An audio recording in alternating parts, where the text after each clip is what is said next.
A controvérsia do Natal. Que coisa! Nós estamos nessa época quando a maior parte do mundo está envolvida nas comemorações do final do ano e principalmente na data de Natal. 24 de dezembro, prioridade para alguns, 25 para outros. Em outros lugares a coisa é diferente, há certas tradições cristãs que fazem isso no dia 6 ou 7 de janeiro, mas o que é interessante, nem todo mundo sabe, é que em 1621 nós temos um registro histórico que chama a atenção. Eu vou ler para você aqui. William Bradford, em 1621, como governador da colônia de Plymouth, nos Estados Unidos, proibiu a celebração do Natal. E não foi somente na ocasião dele, mais tarde nós vamos descobrir que o Natal também foi proibido em 1644 na região de Boston, ali debaixo dessa influência desse pensamento chamado puritano que marcou o começo da expressão religiosa significativa nos Estados Unidos. E a pergunta é, mas que história é essa? Natal não é uma comemoração cristã? Não tem a ver com o nascimento de Jesus? Por que um grupo de cristãos, vamos dizer assim, tão preocupados com a fé, tomou uma atitude que seria vista como muito radical de proibir, não é só de não comemorar ou de não gostar, mas de proibir o Natal? Então, para entender o que aconteceu ali, a gente vai caminhar um pouco pela história aqui no canal do Saião, onde você tem conhecimento de montão. Bom, a coisa começa é que quando você lê o Novo Testamento, os documentos cristãos primitivos, não existe assim uma preocupação de comemoração ou celebração do nascimento de Jesus. Por outro lado, existe uma importância muito destacada nos evangelhos e nas cartas também, especialmente nas epístolas de Paulo, falando da questão da encarnação, né? Cristo Jesus, o Emanuel, Deus conosco. Isso é celebrado de uma maneira extraordinária, especialmente quando nós vemos os relatos de Mateus capítulo 2 e de Lucas capítulo 2, com bastante profundidade e celebração profunda e especial. Mas o que aconteceu é que essa data de 25 de dezembro, que foi adotada na história, ela não é originalmente cristã. Para a gente entender o que acontece é o seguinte: à medida que o evangelho foi se espalhando e entrou na África, chegando ao Egito e à Etiópia,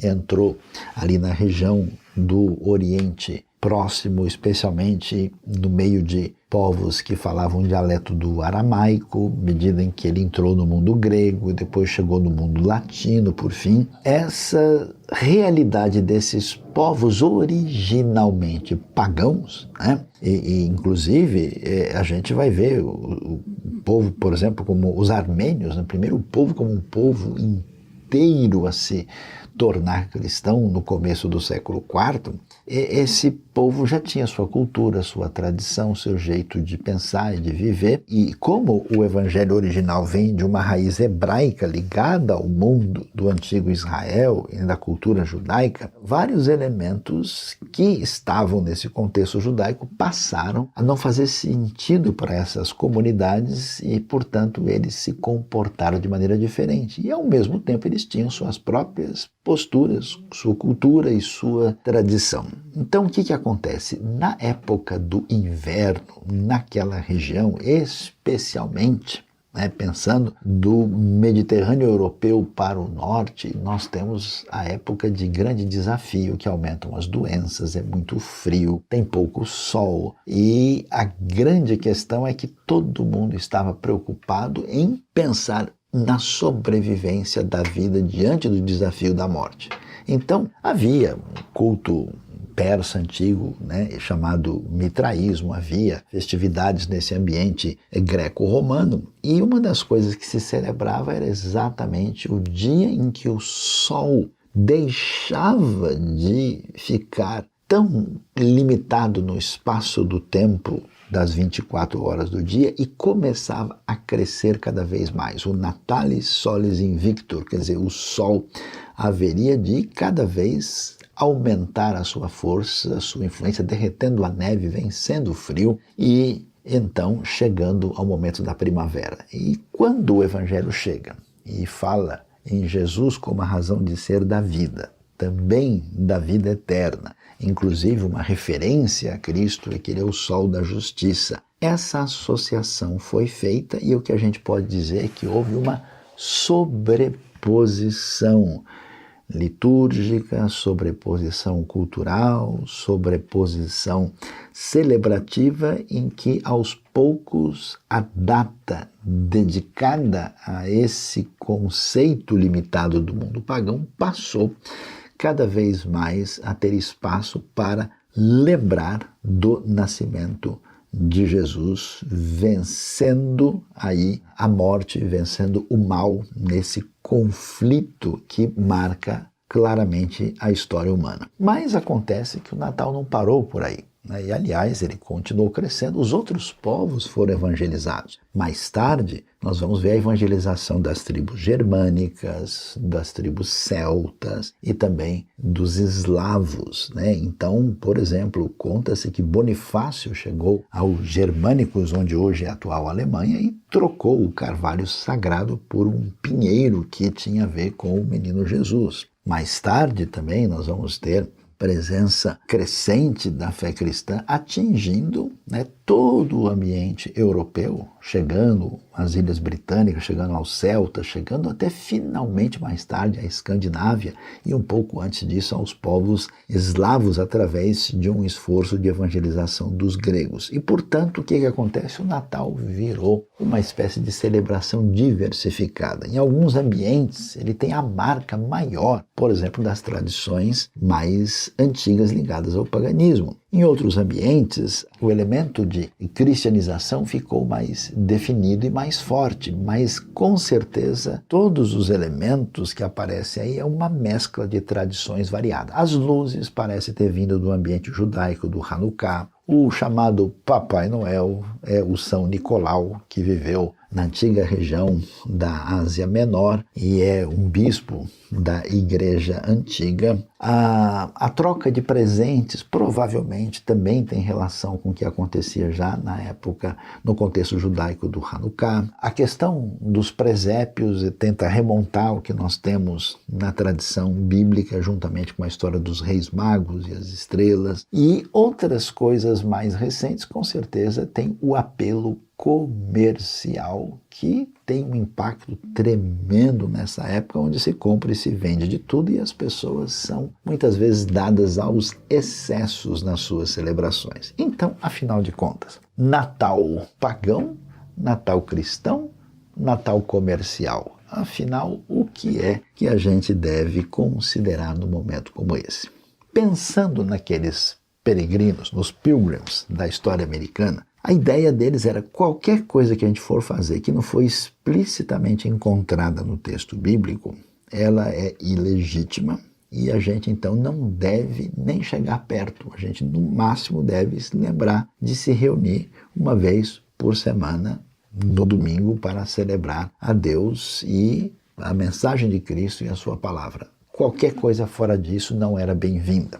Então, claro, o Natal, com todas essas tradições variadas e diversificadas, foi rejeitado pelaquela comunidade, assim como tem sido rejeitado por muitas também. Aliás, em muitos lugares do mundo, como grande parte das tradições natalinas são tão marcadas pela cultura e elementos do ambiente europeu, elas realmente não ganham muita força, né? Até mesmo na realidade brasileira, por exemplo, nós temos toda uma mesa, uma influência de comidas e elementos que não são pertinentes muito ao nosso mundo, nem ao calor dessa época, mas fazem parte de um contexto de inverno europeu. Mas, por outro lado, é interessante ver que, quando a gente olha o Novo Testamento, o comportamento aconselhado nunca foi esse: olha, se você vê qualquer coisa que tenha qualquer possibilidade de contaminação, você deve se afastar. Veja o exemplo do que Paulo nos apresenta quando ele ensina a igreja de Corinto, em 1 Coríntios 10, 25, ele vai dizer para aqueles primeiros seguidores de Jesus na cidade, que, olha, comam de tudo que se vende no mercado, né, aí na praça de comércio, porque vocês não têm como evitar isso. Se fosse assim, vocês teriam que sair do mundo, né? E isso não vai contaminar vocês, né? Vocês devem tomar cuidado com a consciência de alguém que for prejudicado pelo testemunho de vocês. Então, com esse princípio, você vê que Paulo não tem receio de entrar num templo pagão, como é o templo ali que nós vemos quando ele está no Areópago, em Atos 17. Você vê que ele não tem receio dessas coisas como se elas contaminassem a pessoa. Da mesma maneira, uma pessoa que é seguidor de Jesus em sintonia com o Novo Testamento não precisa ter medo de comemorações natalinas, não precisa ter receio que essas coisas de alguma maneira venham prejudicar. Há pessoas com excessos tais dizendo que se você tiver qualquer ligação com isso, você está contaminado de maneira definitiva. Não é esse o sentido do texto. Mas, por outro lado, a gente que se coloca numa posição de seguidor de Jesus, a gente pergunta o que a gente deve fazer no momento desse. A pergunta é simplesmente entrar na onda, fazer tudo aquilo que todo mundo está fazendo, gastar recursos, utilizar as coisas de maneira não pensada só para seguir o fluxo comercial, não parece um comportamento tão válido e aceitável. É curioso a gente observar que na Bíblia muita coisa que a gente vê ali já existia no mundo antigo. Certas práticas, certos símbolos, certas coisas que estavam presentes na realidade do mundo antigo recebem um novo significado. Talvez o exemplo maior é a cruz. A cruz é um símbolo maldito. A cruz é um símbolo romano, é um símbolo do poder legal de Roma de punir e matar. Curiosamente, a cruz se tornou o símbolo cristão mais predominante na história. Paulo diz que eles não têm do que se orgulhar a não ser na cruz de Cristo. E é curioso que aquilo que era símbolo de morte, de destruição, de punição, e que caiu sobre Cristo, os primeiros cristãos, vira a sua própria identidade. Isso é semelhante ao que aconteceu na história judaica, por exemplo, com a estrela de Davi. Então, o que a gente percebe é que, na verdade, nós estamos diante de um desafio. Desafio que envolve a nossa intenção, a nossa sinceridade, o nosso objetivo, a nossa relação com Deus. Se diante de todos esses elementos diversificados, a gente pode fazer opções melhores, utilizar o momento não só para o nosso benefício, mas para de fato ter oportunidade, de alguma maneira, de amar o próximo e de glorificar a Deus. O que é interessante, parece valioso olhar, é que quando você vê as narrativas, digamos assim, do Natal original de Cristo Jesus, você vê um grande momento de conflito seríssimo entre o bem e o mal. Narrativa de Mateus, complementar com o texto de Lucas, você vê ali as referências a César Augusto, vê referência a Herodes, vê que Jesus está em perigo e, ao mesmo tempo, enquanto parece que o mal prevalecente vai ser vencedor, nós vamos ver, de um lado, esses protagonistas perversos diante do menino Jesus, dos magos que vêm reconhecer que o rei nasceu e ele não está em Roma e nem está em Jerusalém, juntamente com os pastores simples do campo e também com os anjos que celebram esse nascimento, junto dos pequenos animais da manjedoura e o casal Maria e José. Então, Natal é um conflito entre o bem e o mal. E sempre nós teremos essa necessidade de tomar uma decisão, que não é mero legalismo, que não é mero misticismo, que não é mera acomodação. É uma atitude responsável de fazer o melhor possível nesse momento de festa, nesse momento de ter atitudes contidas e nesse momento de celebração. Feliz Natal. Deus abençoe o seu coração.